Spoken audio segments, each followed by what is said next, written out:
Hi, it's Danny here with another Excel video. This is video number 5 in our sequence of a beginner's guide to Microsoft Excel. In this video we're going to take a look at conditional formatting and how you can change the colours of the cells depending on the numbers that are in those cells. So let's get straight into it. I've got my spreadsheet here, I've got my average scores, and maybe we can use our average scores as the thing we're going to use to change the formatting. So let's highlight this area here. I want to see whether particular children are above a certain score, change them into one colour. If they're below a certain score, show them in another colour. So I'm going to click up here on the conditional formatting button. So I'm on home, conditional formatting, highlight cells rule. I'm going to go greater than, and then if I change that to be 8, it tells me light red fill with dark text. Maybe let's have that as green, because I want maybe green is good. So above 8, there are children that are doing quite well, so they're in a green fill like so. And then we can, under the conditional formatting rule, we can have a less than, highlight cells that are less than, maybe less than 4. They're going to be the ones that come up in red. I'm going to say OK. So what we've got here is the children that are above 8 are in green, children that are below 4 are in red. Now, the particular problem with this way of doing things is that if they're actually got a score of 4, it won't feature, and if they've got a score of bang on 8, they won't feature. So I want actually 8 and above, I want 4 and below maybe. So there is another way of doing it, so I'm just going to undo that for the minute.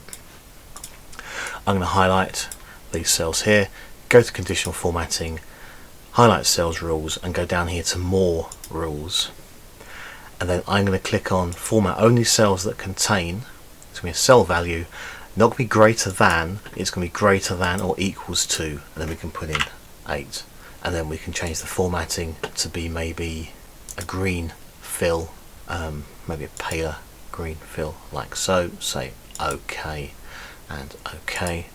That's my one there, and if I highlight that again, my conditional formatting, highlight cells rule, more rules, we're going to have a cell value less than or equal to, we're going to be 4, and we can change that to be our red cells. There we go, make a strong red colour.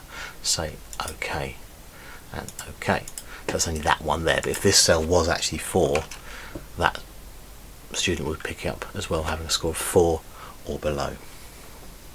Change back to what it should be. There are some other things you can do with the conditional formatting in Excel. There's some other things it will actually provide you with, which is worth a play.